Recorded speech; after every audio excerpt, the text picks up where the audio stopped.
अच्छा, आप लोगों का मेडिकल स्टोर है कैटेगरी डी का, ठीक है। ये शेड्यूल जी है। शेड्यूल जी क्या होती है, पहले तो आप ले लो हैं। शेड्यूल जी की जो मेडिसिन हैं ये क्या है? ये सारी वो मेडिसिन हैं, ये लिस्ट जो आप मेडिकल स्टोर पे नहीं रख सकते, ठीक है। ये आपने देख लेना, इसके अंदर कैटेगरीज हैं डिफरेंट मेडिसिन। ये सारी जो मेडिसिन है ये यहाँ पे नहीं होंगी, ये फार्मेसी के ऊपर होती है। यहाँ पे इसका मतलब ये नहीं कि यहाँ पे मेडिसिन ही नहीं हो सकती, यहाँ पे बहुत सारी मेडिसिन हैं जो आप यहाँ पे रख सकते हैं। वो आपने बस इसमें से निकाल लेना, ये कौन सी ये वैक्सीन हैं, या इसमें से कॉफी मतलब नारकोटिक है, ये कंट्रोल आइटम्स हैं, या कोई भी इस तरह की पेन किलर्स हैं, कई ओपियोइड, वो आप नहीं कर सकते, ठीक है। वो सारी लिस्ट आपने देख लेनी कौन कौन सी है। उसके अलावा जो मेडिसिन होगी वो यहाँ पे होगी। जब यहाँ पे जो मेडिसिन होगी, आपने जब परचेज करनी है तो इनवॉइस वारंटी लेनी है। इनवॉइस वारंटी क्या होती है पता? इसमें सर वो कंपनी का मेडिसिन लगाते हैं और कंपनी का मुकम्मल डिटेल। असल में इनवॉइस वारंटी होती है मेडिसिन के लिए, ठीक है।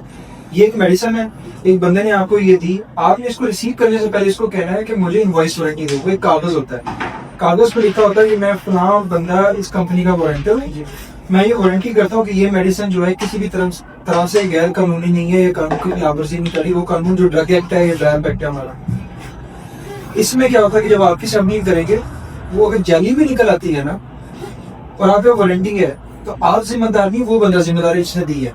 इसलिए लाजिम व मलजूम है कि जब भी कोई मेडिसिन लेनी है वो हमेशा आपने वारंटी अपने पास रखनी है उसकी। दूसरी इंपॉर्टेंट चीज, कभी कभी वारंटी के ऊपर मेडिसिन का नाम होता है, उसकी क्वांटिटी होती है, बैच नंबर जो होता है वो या तो नहीं होता या उन्होंने गलत लिखा होता है, यानी इस मेडिसिन का जो बैच है वो वारंटी नंबर में गलत होगा। उस सूरत में भी आपने मेडिसिन रिसीव नहीं करनी, वो मेडिसिन क्या करके वो वापस करवा देंगे। उसको या तो कहना है कि मुझे लिख के दो कि मैं आपको इसकी इनवॉइस वारंटी दूंगा और ये इसकी इनवॉइस वारंटी जो है मैं चेंजिंग करके दूंगा, या तो उसे रिटर्न में लेना या मेडिसिन रिसीव नहीं करनी, ठीक है। क्योंकि जब मेडिसिन सीज होगी और आपने ये कहा कि जो उनकी तरफ से गलती वो नहीं मानी जाएगी, वो आपकी गलती है। हमेशा सप्लाई के वक्त वारंटी को चेक करना। उसके अलावा ये चूंकि एरिया ऐसे, यहाँ पे आके बहुत सारे ऐसे लोग होंगे कि नशावर अद्वियात देते हैं। अगर मुझे ये खबर मिलती है कि ये फलां स्टोर नशावर अद्वियात की सप्लाई में या सेल में है, तो फिर मेरी आपकी दुश्मनी। अगर मुझे ये पता कि ये स्टोर नशावर अद्वियात नहीं बेचता, ये मरीज को सही क्वालिटी की मेडिसिन दे रहा है, उसको सही गाइड करता है, अगर पैसे की खातिर टीके नहीं लगा रहा, ये नहीं कहा, तो मेरी आपकी दोस्त, ठीक है। फिर मैं आपको गाइड करूंगा, आपको कोई मुश्किल आएगी उसमें मैं आपका साथ दूंगा, अदरवाइज नहीं करूँगा। मेरे पास कंप्लेन आ गई, कंप्लेन वाला मवाद मुझे यहाँ पे मिल गया, तो फिर ऑपरेटर भी गया और क्वालिफाइड भी गया, ठीक है। आपकी जिम्मेदारी की बीइंग क्वालिफाइड पर्सन, क्योंकि आपने दवाइयों को पढ़ा है, कि इनकी भी आपके साथ तालीम करनी है, साथ इनको भी सिखाना है कि ये फॉर्मूला ऐसा ही ऐसा ही ऐसा है, ताकि आप दोनों मिलकर काउंसिल करें पेशेंट को, ठीक है। पेशेंट की कंप्लेन नहीं आनी चाहिए, एक्सपायरी का लग रैक होना चाहिए, एक्सपायर होने से पहले आप रिटर्न करनी है।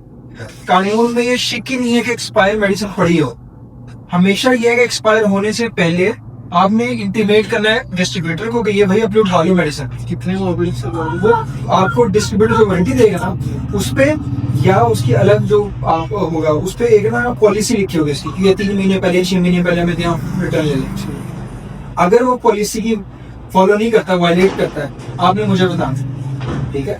आपने लिख के बैच नंबर क्वांटिटी उसको दे देनी है कि ये है, अपना एक परफॉर्मा से बना दे और उसको साइन करवा लें और पास रख लें कि हाँ प्रिंट इंटीमेट किया है, इसके साइन भी है, देखिए ये नहीं उठा रहा, फिर आपकी जान बख्शी है।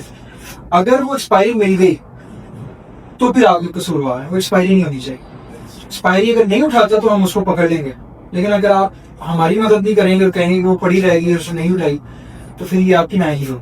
इन्फॉर्म करेंगे उसके बाद आप इनको इन्फॉर्म करेंगे, उठाओ, अगर नहीं उठाता आपने मुझे बताना है, ठीक है। मैं उससे पूछ लूंगा क्यों नहीं उठा रहे, ठीक है। वो उठा लेगा, हम उठवा लेंगे। अगर फिर भी नहीं करता तो फिर हम उसको पकड़ लेंगे, उसका नाम लिखेंगे एक्सपायरी प्रोडक्ट की डिस्ट्रीब्यूशन है, ठीक है।